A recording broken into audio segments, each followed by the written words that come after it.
अल्हम्दुलिल्लाह रब्बिल आलमीन वस्सलातु वस्सलामु अला सय्यिदिल अंबिया'i वल मुरसलीन व अला आलिहि व अस्हाबिहि अजमईन, अम्मा बाद। सबसे पहले हमारे क़ारी साहब ने जो तिलावत की थी वो सूरह ताहा की चंद आयतें थी। अल्लाह तबारक व तआला ने इरशाद फरमाया ताहा। अब ताहा के मानी क्या हैं? अक्सर उलमाए किराम ने फरमाया कि अल्लाह तबारक व तआला अपनी मुराद बेहतर जानता है। कुरान करीम में दो तरह की आयतें हैं, आयात मुहकमात और आयात मुतशाबिहात।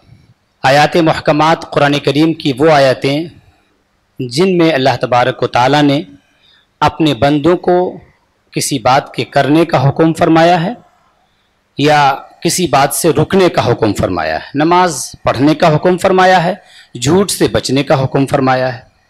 तो ऐसी तमाम आयतें जिनमें के अहकाम बयान किए जाएं या अखलाक बयान किया जाए, तो ये तमाम आयतें इस तरह की मुहकमात कहलाती हैं। दूसरी आयतें वो हैं जिनको मुतशाबिहात कहा जाता है, और मुतशाबिहात में फिर दो तरह की आयतें हैं। कुछ आयतें वो हैं जिनका लफ्ज़ी माना भी हम नहीं जानते, और कुछ आयतें वो हैं जिनका लफ्ज़ी माना तो हम जानते हैं लेकिन अल्लाह की मुराद क्या है वो हमें मालूम नहीं। तो उन्हीं आयत करीमा में कि जिनका लफ्ज़ी माना भी हमको मालूम नहीं है, ये ताहा है। अगरचे बहुत से उलमा ने, बुजुर्गान दीन ने इशारात में ये बात फरमाई है कि ताहा से इशारा नबी करीम सल्लल्लाहु अलैहि वसल्लम की तरफ है, लेकिन दरअसल ये बुजुर्गों के अपने इशारात हैं। असल बात यही है कि ये वो आयतें हैं कि जिनका लफ्ज़ी माना भी हमें मालूम नहीं। फिर इस तरह की आयतें कुरान करीम में जिक्र क्यों की गई, उसका मकसद क्या है?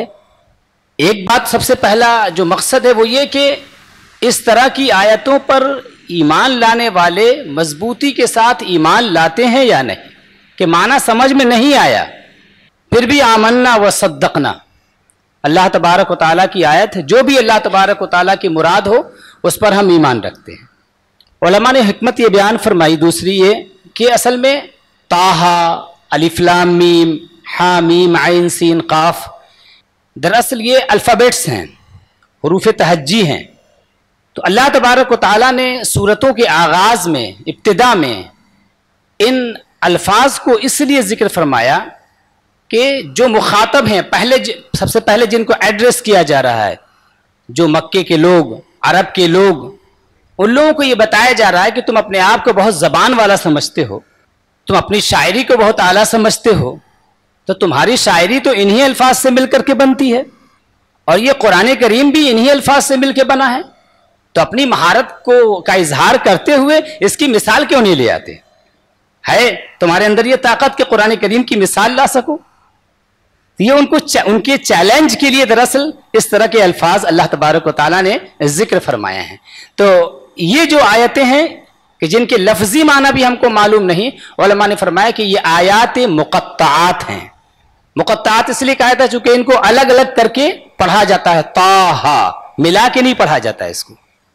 और दूसरी किस्म के जिनके लफ्जी माना हमको मालूम है, जैसे कुरान करीम में आया कि वजहुल्लाह ऐनमा तुवल्लू फसम्मा वजहुल्लाह, तुम जिधर भी निगाह डालो उधर ही अल्लाह का चेहरा है। यदुल्लाहि फौका अयदीहिम, अल्लाह का हाथ उनके ऊपर है। तो ये यद, वजह, इस तरह की जो अल्फाज है, लफ्जी माना तो हमको मालूम है कि चेहरा, लेकिन यद का माना भी हमको मालूम है हाथ, लेकिन क्या हमारे जैसे हाथ? नहीं।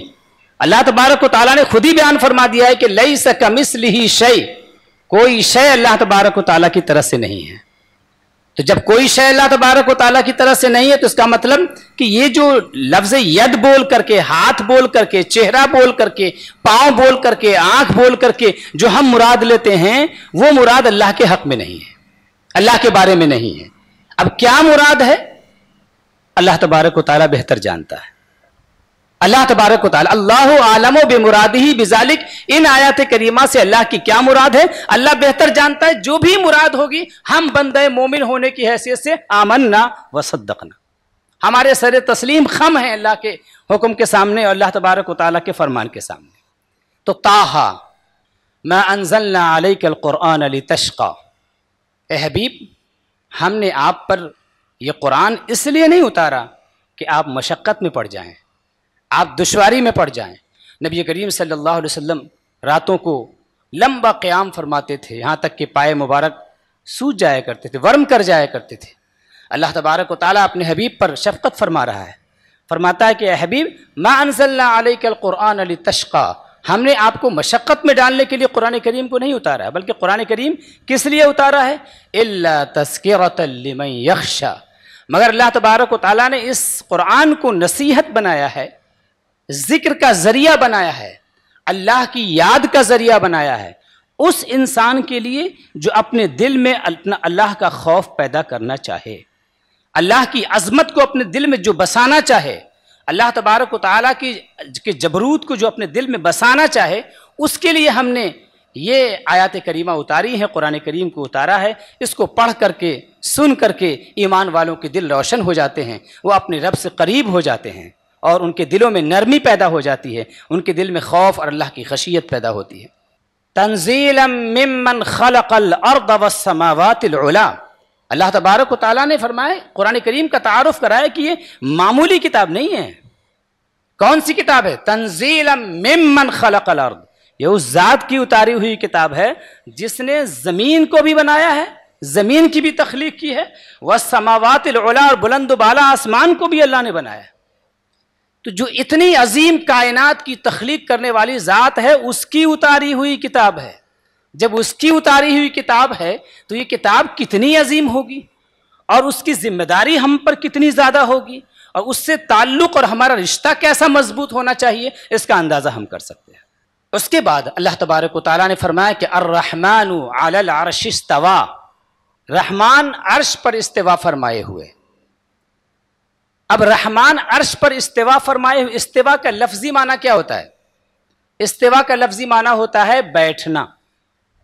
तो क्या अल्लाह तबारक व तआला अर्श पर बैठा है जैसे कि हम बैठे?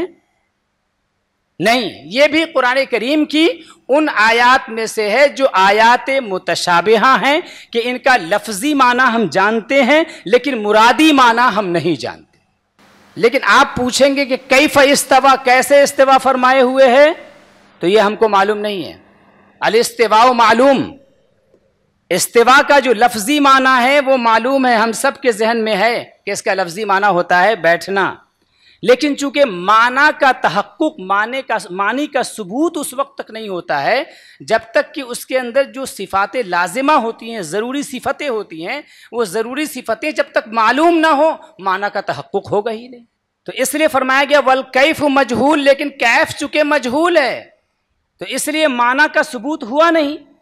लेकिन कुरान करीम में जिक्र है, अल्लाह के हबीब सल्लल्लाहु अलैहि वसल्लम ने बयान फरमाया है, इसलिए अल ईमानु बिही वाजिब, उस पर ईमान लाना वाजिब है। वस्सुआलु अन्हु बिदअ, और उसके बारे में ये सवाल करना कि अल्लाह कैसे इस्तिवा फरमाए हुए है, ये सवाल बिदात है। ये कौल इमाम मालिक रहमतुल्लाह अलैह की तरफ मंसूब है, उनकी जानिब निस्बत की जाती है। इमाम मालिक के पास एक शख्स ने दरअसल आकर के सवाल किया था, उसने पूछा था कि कैफ इस्तवा, अल्लाह ताला ने कैसे अर्श पर इस्तिवा फरमाया, कैसे बैठा हुआ है। तो इमाम मालिक रहमतुल्लाह ताला अलैह ने यही जवाब दिया, और चूंकि पूछने वाला बिदअती था, ऐसा ही इंसान था, तो आपने फरमाया अखरिजूहु, उसे निकाल दो यहाँ से। इमाम मालिक रहमतुल्लाह ने अपने पास से उसको भगा दिया। तो अर्रहमान अलल अर्श इस्तवा, रहमान अर्श पर इस्तिवा फरमाए हुए। सैयदना अली करमल्लाहु ताला वजहुल करीम की एक बात मैंने पढ़ी थी, मुझे याद आता है कि शायद बगदादी की अल-फर्क फिल फ़िरक़ में ज़िक्र किया है कि फरमाया कि अल्लाह तबारक व तआला ने अर्श का जो तज़किरा किया, अर्श की जो तख्लीक फरमाई है, वो अपनी कुदरत के इजहार के लिए कि अल्लाह तबारक व तआला कैसा अजीम है। और अर्श चूँकि बहुत अजीम चीज़ है, उसके बारे में जो अल्लाह तबारक व तआला के प्यारे रसूल सल्लल्लाहु अलैहि वसल्लम ने जो उसकी सिफत बयान फरमाई, जो उसकी कैफियत बयान फरमाई है, वो बड़ी ज़बरदस्त कैफियत बयान की कि ज़मीन व आसमान को गोया घेरे हुए है, वो ऐसी वसी और इस चीज़ है। तो सैयदना अली फरमाते हैं कि अल्लाह तबारक व तआला ने अर्श की तख्लीक अपनी अजमत के इजहार के लिए फरमाई है, अपनी जगह के तौर पर उसका जिक्र नहीं फरमाया है। ऐसा नहीं कि वो अल्लाह के लिए कोई मकान है, जैसे हमको मकान की जगह की हाजत होती है वैसे अल्लाह तबारक व तआला को भी जगह की हाजत है, ऐसा नहीं है। तो रहमान अर्श पर इस्तिवा फरमाए हुए है, जिस एक माना इसका हमने बयान किया, ये माना बयान किया कि अल्लाह तबारक व तआला को इसकी मुराद मालूम है। तो अगर हमारा दिल बहुत पाक व साफ और सुथरा है, कोई किसी तरह की बिदअत और ख़राबी नहीं है, तो यकीनन आमन्ना व सद्दक़ना कहते हुए हम झुक जाते हैं। लेकिन जहन में अगर पहले से शुकूक व शुबहात हों, पहले से गलत मानी अगर बैठे हों और ये कहा जाए कि इसका माना हमको मालूम नहीं है, तो फिर शैतान और वसवसे डालता है, तरह तरह की बुरी बातें जहन में डालता है। तो इसीलिए उलमा ने कहा, उलमा ने इस आयत करीमा की बाज़ उलमा ने तावील भी की। उन्होंने क्या तावील की? उन्होंने कहा कि दरअसल ये जुमला जो है ये एक इस्तिआरे के तौर पर, एक मिसाल के तौर पर बोला गया है। अल्लाह तबारक व तआला ने एक मिसाल दी है कि जैसे दुनिया के अंदर बादशाह जब तख्त पर बैठा होता है तो वो उसका तसर्रुफ नाफिज होता है, उसका हुक्म जारी होता है, वो मजबूर नहीं होता है, वो ताकतवर होता है, वो कवी होता है, मजबूत होता है और सारी रियाया उसके तहत कुदरत होती है। वैसे ही अल्लाह तबारक व तआला ने यहाँ पर जिक्र फरमाया कि रहमान अर्श पर इस्तिवा फरमाए हुए हैं, यानी अल्लाह की कुदरत नाफिज है, उसका हुक्म जारी है और सारी मखलूक उसके मातहत। तो अर्रहमान वाला अर्श इस्तवा। अब उसके बाद अल्लाह तबारक व तआला की अजमत का बयान शुरू हो गया। इसलिए कुरान करीम के जिक्र के बाद अल्लाह का जिक्र शुरू हो गया, रहमान वाला अर्श इस्तवा। अच्छा, एक चीज़ और उलमा ने इशारा बयान फरमाया कि रहमान अर्श पर इस्तिवा फरमाए हुए है, क़हार जब्बार नहीं। कुरान करीम में जहां भी अल्लाह ने जिक्र किया तो फरमाया रहमान अर्श पर इस्तिवा फरमाए हुए है। जब रहमान अर्श पर इस्तिवा फरमाए हुए है तो अपनी मखलूक के साथ रहम करम का मुआमला फरमाने वाला है। और इसकी तायीद इस हदीस पाक से होती है कि अल्लाह के रसूल सल्लल्लाहु अलैहि वसल्लम इरशाद फरमाते हैं कि अल्लाह तबारक व तआला फरमाता है, सबक़त रहमती अला गज़बी, मेरी रहमत मेरे गज़ब पर सबक़त ले गई है, आगे बढ़ गई है। तो रहमान अर्श पे इस्तिवा फरमाए हुए, क़हार जब्बार नहीं। अगर गुनाह हो जाए तो मायूस होने की ज़रूरत नहीं है, लौट चले अपने रब की तरफ, लौट चले अपने खालिक व मालिक की तरफ, गिड़गिड़ाएं, आंसू तो बहा के देखें अल्लाह तबारक व तआला की रहमत कैसे मुतवज्जे होती है। अर्रहमान वाला अर्श इस्तवा, रहमान अर्श पर इस्तिवा फरमाए हुए। कैसी अजीम ज़ात है। लहू मा फिस समावाति व मा फिल अर्दी व मा बैनहुमा व मा तहत सरा, अल्लाह ही के लिए है जो कुछ आसमानों में है और जो कुछ ज़मीन में है और जो कुछ आसमानों ज़मीन के दरमियान है। सब की मिल्कियत किसकी है? अल्लाह तबारक व तआला के लिए। लिल्लाहि मा फिस समावाति व मा फिल अर्द, अल्लाह ही के लिए है जो कुछ आसमानों ज़मीन के अंदर। तो अल्लाह ही के लिए जो कुछ आसमान और ज़मीन के अंदर है, जो कुछ आसमान और ज़मीन के दरमियान है, और जो तहत सरा से यानी ज़मीन का जो सबसे निचला दर्जा है, उससे भी नीचे जो मखलूक हो सकती है, वो सारी मखलूक अल्लाह तबारक व तआला की है। गोया कायनात का ज़र्रा ज़र्रा ये अल्लाह तबारक व तआला की तख्लीक है और अल्लाह तबारक व तआला हमारा मालिक है और सारी कायनात उसकी ममलूक है। अब सिफ़ात का इजहार हो रहा है, अल्लाह की सिफ़त का बयान हो रहा है। अल्लाह की मिल्कियत का बयान हो गया, अब सिफत का बयान कि अल्लाह की शान कैसी है। अल्लाह तबारक व तआला की ज़ात ऐसी है, उसकी शान ऐसी है कि वो उसकी सिफात इतनी आला हैं कि वह इन तजहर बिल कौली, अगर तुम जोर से बोलो, यानी आवाज़ बुलंद आवाज़ से किसी बात को बोलो, लेकिन अल्लाह तबारक व तआला को सुनने के लिए बुलंद आवाज़ी की कोई हाजत नहीं है। फ़इन्नहु यअलमु सिर्र व अख़फ़ा, अल्लाह तबारक व तआला सिर खुफिया छुपी हुई चीज़ों को भी जानता है और उससे भी ज़्यादा छुपी हुई चीज़ों को जानता है। यानी खामोशी की जो इंतहा हो सकती है, इंसान के दिल में जो कैफियतें गुजरती हैं, उन सब को अल्लाह तबारक व तआला जानता है। कोई चीज़ अल्लाह तबारक व तआला से छुपी हुई नहीं है। व इन तुबदू मा फी अनफुसिकुम औ तुख्फूह युहासिबकुम बिहिल्लाह, तुम अपने दिलों में जो छुपाए रखते हो, अब उसका तुम इजहार करो या इजहार ना करो, अल्लाह अगर चाहे तो मुहासबा कर सकता है, तुमसे हिसाब ले सकता है, तुम्हारी गिरफ्त फरमा सकता है। अगरचे अल्लाह तबारक व तआला ने अपने फजलो करम से हमारे दिलों में जो वसवसे आते हैं, गलत वसवसे जो आते हैं, उन वसवसों को अल्लाह तबारक व तआला ने मुआफ़ फरमा दिया है, उस पर गिरफ्त नहीं फरमाई है, जब तक कि वो चीज़ जम न जाए और वो इरादे में तब्दील न हो जाए। वो यकीन में तब्दील न हो जाए, तब तक अल्लाह तबारक व तआला हमारी गिरफ्त नहीं फरमाता है। क्योंकि वो मेरा रब मेहरबान है, हमारा रब मेहरबान है। वो जानता है कि हमारे इन बंदों के दुश्मन मौजूद हैं, शैतान मौजूद है, उसके अलावा नफ्स मौजूद है, उसका काम ही है इन्न नफ्स लअम्मारतुम बिस्सू, ये बहुत ज़्यादा बुराइयों का हुक्म देने वाला है, वसवसे डालेगा। अगर मैंने ऐसे गिरफ्त की तो मेरे बंदे मुझसे बच नहीं सकते हैं। अल्लाह तबारक व तआला ने रहम का मामला फरमाया हमारे साथ। सबक़त रहमती अला गज़बी, मेरे रब की रहमत उसके गज़ब पर सबक़त ले गई है। उसके बाद फिर अल्लाह तबारक व तआला ने फरमाया कि अल्लाहु ला इलाहा इल्लाहु, अल्लाह कौन है? जिसके सिवा कोई इबादत के लायक नहीं है, कोई पूजा के लायक नहीं है। कोई पूजा के लायक क्यों नहीं है? इसलिए कि जितनी परफेक्शन की क्वालिटीज हो सकती हैं, जितनी कमाल की सिफतें हो सकती हैं, जितने एट्रीब्यूट्स हो सकते हैं परफेक्शन के, वो सारे एट्रीब्यूट्स और सारी सिफात अल्लाह के अंदर बतमाम व कमाल मौजूद हैं। उससे ज़्यादा कमाल किसी के अंदर हो ही नहीं सकता है। तो अब अल्लाह तबारक व तआला की बारगाह में ही तो झुका जाएगा, उसी की तो इबादत की जाएगी, उसी के सामने तो अपनी बंदगी का इकरार किया जाएगा। अल्लाह ने फरमाया अल्लाहु ला इलाहा इल्लाहु, अल्लाह के सिवा कोई इबादत के लायक नहीं। और है मेरे बंदो, अल्लाह को अगर याद करना हो ना, तो अल्लाह को याद करने के लिए एक नाम नहीं है, लहुल अस्माउल हुस्ना, उसके अच्छे अच्छे प्यारे प्यारे नाम हैं।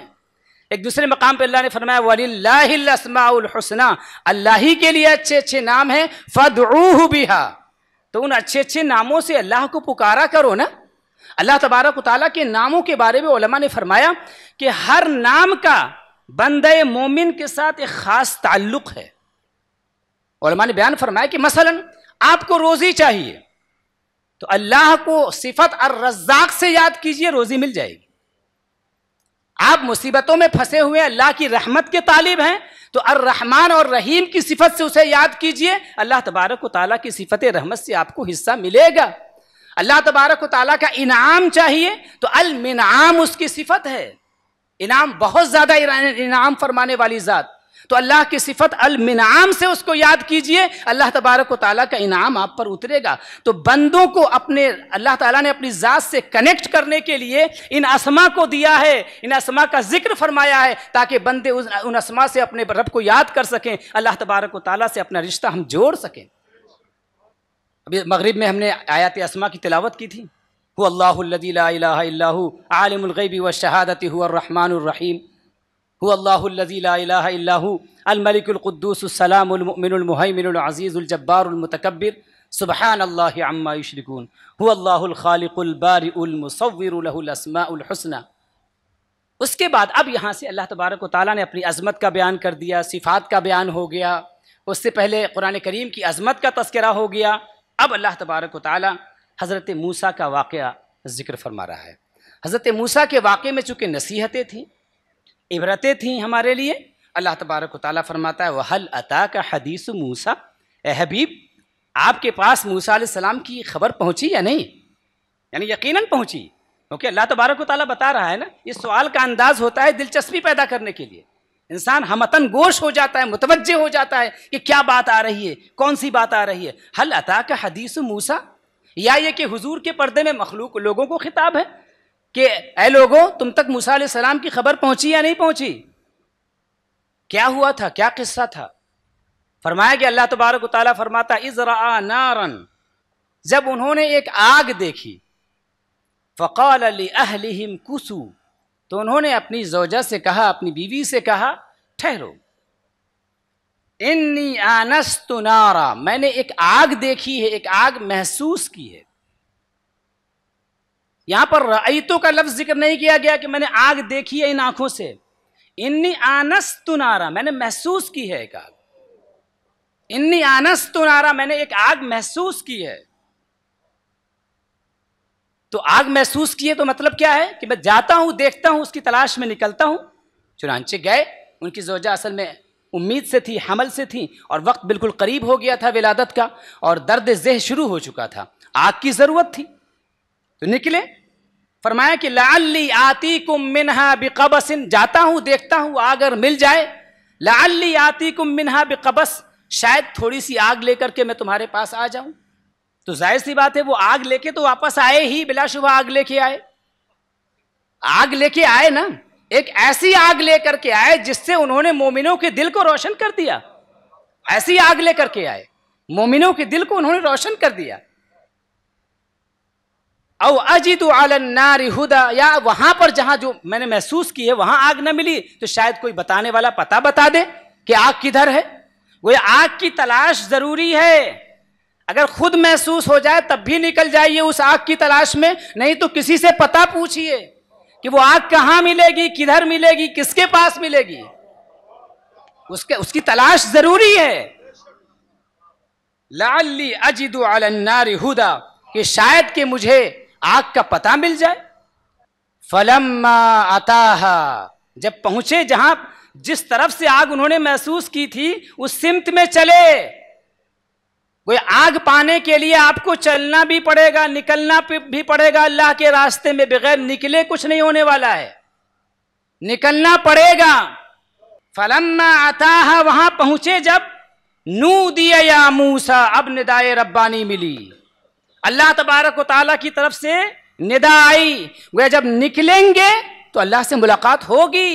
वल्लज़ीना जाहदू फीना लनहदियन्नहुम सुबुलना, जो भी हमारी राह में मेहनत व मशक्क़त करेंगे, कोशिश करेंगे, मुजाहिदा करेंगे, तो लनहदियन्नहुम सुबुलना, तो हम उन्हें अपनी राहें जरूर दिखाएंगे।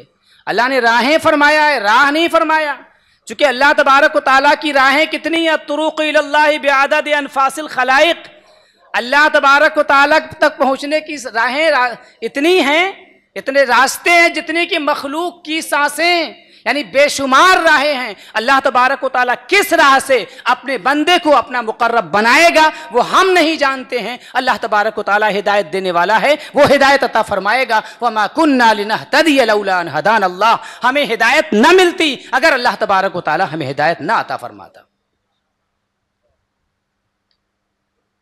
निदा क्या आई, अल्लाह तबारक व तआला की तरफ से क्या पुकार आई, क्या निदा मिली, आवाज आई, इन्नी अना रब्बुक,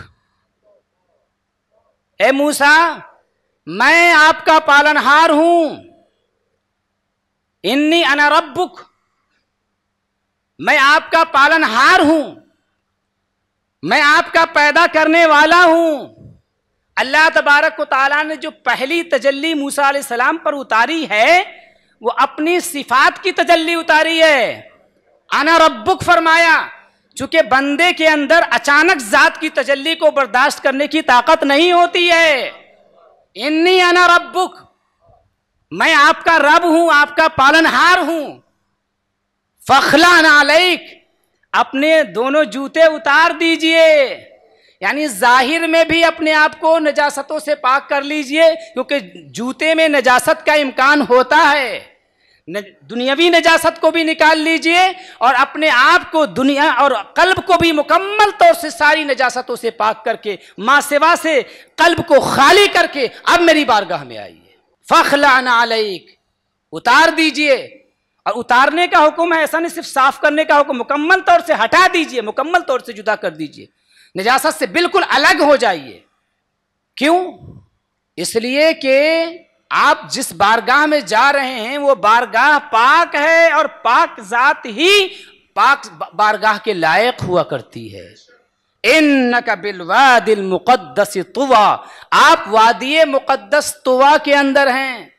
वादिये मुक़द्दस में एक इशारा उलमा ने ये भी दिया है बुजुर्गान दीन ने कि जब भी किसी वादिये मुक़द्दस में जाइए, बुजुर्गों की बारगाह में जाइए तो अदब व एहतराम के साथ जाइए। इसीलिए हमारे यहाँ मुरीदीन का, तालिबीन का तरीका है, वो अपने पाँव से चप्पल उतार देते हैं। खानकाह में बहुत सारे लोग ऐसे हैं जो नंगे पाँव ही घूमते रहते हैं। ये दीवाने, ये मोहब्बत करने वाले लोग, ये सरशार लोग दरअसल इसी आयत करीमा के इशारे पर अमल कर रहे हैं कि इन्नका बिलवादिल मुक़द्दस तुवा, तुम वादिये मुक़द्दस तुवा में हो। एक तो वादिये मुक़द्दस वो थी जहाँ मूसा अलैहिस्सलाम ने अपने जूते उतारे थे, और अल्लाह तबारक व तआला की जो तजल्लियां हैं इस कायनात के अंदर फैली हुई है। अल्लाह तबारक व तआला की रहमतें और उसकी खुशबुएं इस कायनात के अंदर फैली हुई हैं। तो वहां जब भी हम जाएं तो हम जाहिरी तौर पर जूते उतारें या ना उतारें, बहरहाल अपने कल्ब को जरूर पाक व साफ और सुथरा करके, बदगुमानी से पाक करके, सुए जन से पाक करके हम उस बारगाह में जाएं, तब हमें फैजान मिलेगा, तब हमें अल्लाह तबारक व तआला की तरफ से इनाम मिलेगा और उस बुजुर्ग की सोहबत से हम फायदा भी उठा सकेंगे। इन्नका बिलवादिल मुक़द्दस तुवा। उसके बाद अल्लाह तबारक व तआला ने फरमाया कि वह अना अख्तरतुका, ए मूसा, हमने आपको अपना मुंतखब बंदा बना लिया, हमने आपको अपना मुंतखब बंदा बना लिया। मुंतखब बंदा तो बंदे अल्लाह के पहले से थे, क्योंकि नबूवत एक ऐसी चीज है जिसका फैसला तो पहले ही हो जाता है, लेकिन उसका इजहार अभी हो रहा है। तो इसलिए फरमाया गया कि वह अना अख्तरतुका, मैंने आपको चुन लिया है, यानी माजी में ही चुन लिया है, ऐलान अब हो रहा है। फस्तमिअ लिमा यूहा, तो अब अल्लाह तबारक व तआला की तरफ से जो वही आ रही है उसको गौर से सुनिए, सुनिए नहीं, इस्तमिअ, कान खोल के सुनिए, गौर से सुनिए। इस्तिमा, उलमा ने फरमाया कि इस्तिमा जो होता है सिर्फ जाहिरी कान से नहीं होता है, बल्कि इस्तिमा उसे कहते हैं जिसमें जाहिरी कान के साथ साथ हमारा दिल भी शामिल हो, यानी उसे सुने, समए कबूल होता है, कबूलियत वाली समात, और ऐसी कबूलियत वाली समात कि जिसके बाद इंसान इताअत में लग जाए। फस्तमिअ लिमा यूहा, तो अल्लाह की जानिब से जो वही आ रही है उसको गौर से सुनिए। अब अल्लाह तबारक व तआला ने अपनी ज़ात का तारुफ करवाया फिर से कि इन्ननी अनल्लाहु ला इलाहा इल्ला अना।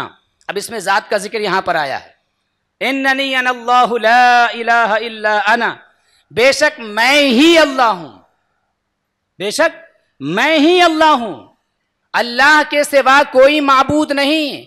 अल्लाह क्या है? उलमा ने फरमाया कि दरअसल इस्मुन लिज़्ज़ातिल मुस्तजमाई लिस्सिफ़ातिल कमालिया, ये उस ज़ाते गिरामी का नाम है जो तमाम सिफ़ाते कमालिया की जामे। इन्ननी अनल्लाहु ला इलाहा इल्ला अना, मेरे सिवा कोई माबूद नहीं, कोई इबादत के लायक नहीं है। जब कोई इबादत के लायक नहीं है तो करना क्या है? फ़अबुदनी, तो मेरी बारगाह में झुक जाओ, मेरी इताअत करो, मेरे जो भी अहकाम पहुंचे उनको कबूल करो, जिन बातों से मैं मना कर दूं उससे रुक जाओ। और अहम चीज, इबादत का हुक्म आ गया, मगर इबादत के बाद एक खास इबादत जो कि बंदे का रिश्ता अपने रब से जोड़ देती है, उस इबादत में लगते ही इंसान अब उसका ताल्लुक, उसकी लौ अपने रब के साथ लग जाती है, उसका रिश्ता रब के साथ कायम हो जाता है। उसके बारे में बयान किया गया। आम के बाद खास हुक्म हुआ, व अक़ीमिस सलाता, और नमाज कायम करो। नमाज पढ़ने का हुक्म नहीं आया कहीं भी कुरान में, नमाज कायम करने का हुक्म आया है। नमाज कायम करना क्या है? उलमा ने फरमाया है कि नमाज कायम करने का एक मतलब यह है कि जमात के साथ नमाज अदा करो, जमात के साथ। इसमें भी हमारा ही भला है, इसमें भी जमात के साथ नमाज पढ़ने में हमारा ही भला है। वरकऊ मार राकीन, रुकू करने वालों के साथ रुकू करो। क्यों? इसलिए कि इन रुकू करने वालों में कोई तो मकबूल बारगाह होगा। उन मकबूल बारगाह लोगों के साथ जब हम इबादत करेंगे तो हमारी टूटी फूटी इबादतें भी बारगाह इलाही में मकबूल हो जाएंगी। हमारा ही फायदा है, जमात का सबसे बड़ा फायदा ये। दूसरा माना उलमा ने बयान किया अक़ीमिस सलात का, नमाज कायम करो का, कि नमाज को इस तरह अदा करो कि उसमें उसके फ़राइज़, वाजिबात, आदाब, सुनन और मुस्तहब्बात, उन तमाम चीज़ों की रियायत करते हुए अल्लाह की बारगाह में आओ। ऐसा नहीं कि अचानक दुनिया में लगे थे और अचानक छूटे और मस्जिद में चले आए, बल्कि उससे अपने आप को लाताल्लुक़ कीजिए, वज़ू में लगाइए, अच्छी तरह वज़ू कीजिए, ताकि आहिस्ता आहिस्ता आपका कनेक्शन अपने रब के साथ कायम होना शुरू हो जाए। फिर मस्जिद में आइए, फिर फ़राइज़ से पहले सुन्नतें अदा कीजिए, क्योंकि सुन्नतें हमारे फ़राइज़ की कबूलियत का ज़रिया हैं और अल्लाह की बारगाह में इसको मुकम्मल और मकबूल बनाती हैं। व अक़ीमिस सलात, नमाज कायम करो। उसके बाद फिर एक बात फरमाई गई, नमाज कायम करो किस लिए? किस लिए नमाज कायम करो? लोगों को दिखाने के लिए, अपने तक़वा का इजहार करने के लिए, अपनी अज़मतों के बयान के लिए नहीं। अक़ीमिस सलात लिज़िक्री, नमाज कायम करो मेरी याद करने के लिए, मुझे याद करने के लिए नमाज कायम करो। और जब हम अल्लाह तबारक व तआला को याद करेंगे तो अल्लाह तबारक व तआला हमें भी याद करेगा। फस्कुरूनी अज़कुरकुम, तुम मुझे याद करो मैं तुम्हें याद करूं। इसीलिए एक बुजुर्ग फरमाते हैं, उन्होंने एक मर्तबा अपने मुरीदीन से कहा कि मैं जानता हूं कि मेरा रब मुझे कब याद करता है, मैं जानता हूं कि मेरा रब मुझे खैर के साथ, अपनी रहमतों के साथ मुझे कब याद करता है। तो लोग एकदम परेशान हो गए, ये बात कैसी बात बोल रहे हैं हजरत। तो उन्होंने फरमाया हाँ बिलाशुबा मैं जानता हूं कि मेरा रब मुझे कब याद करता है। उन्होंने फरमाया कि मैं इसलिए ये बात कह रहा हूं क्योंकि मेरा रब फरमाता है फज़कुरूनी अज़कुरकुम, तुम मुझे याद करो मैं तुम्हें याद करूंगा। तो जब जब मैं अपने रब को याद करता हूं अल्लाह तबारक व तआला मुझे याद फरमाता है अपनी रहमतों के साथ, अपनी नेमतों के साथ। तो ये चंद आयत करीमा जो आपने तिलावत फरमाई थी, उन आयत करीमा पर थोड़ी सी गुफ्तगू थी और अल्लाह तबारक व तआला की बारगाह में दस्त बदुआ हूँ कि अल्लाह तबारक व तआला हमारे दिलों को कुरान के लिए खोल दे, हमारे दिलों में कुरान के मानी को दाखिल फरमा दे, कुरान करीम के अंदर गौर व फ़िक्र की तौफ़ीक़ अता फ़रमाए और हमें अपने मशाइख़ की बारगाहों में पहुँचकर जब इनकी सोहबतों में आएंगे, इनके पास बैठेंगे, हमारे क़ल्ब खुलेंगे, क़ल्ब साफ़ होंगे तो कुरान के मानी और ज़्यादा खुलेंगे, कुरान की गहराइयाँ और ज़्यादा हम पर वाज़ेह होंगी और कुरान के रास्ते पर हम चल सकेंगे, अल्लाह तबारक व तआला के मुक़र्रब बंदे बन सकेंगे। अक़ूलु क़ौली हाज़ा व अस्तग़फ़िरुल्लाह ली व लकुम व लिसाइरिल मुअमिनीन वल मुअमिनात इन्नहु हुवल गफ़ूरुर रहीम। अस्सलामु अलैकुम व रहमतुल्लाहि तआला व बरकातुहू।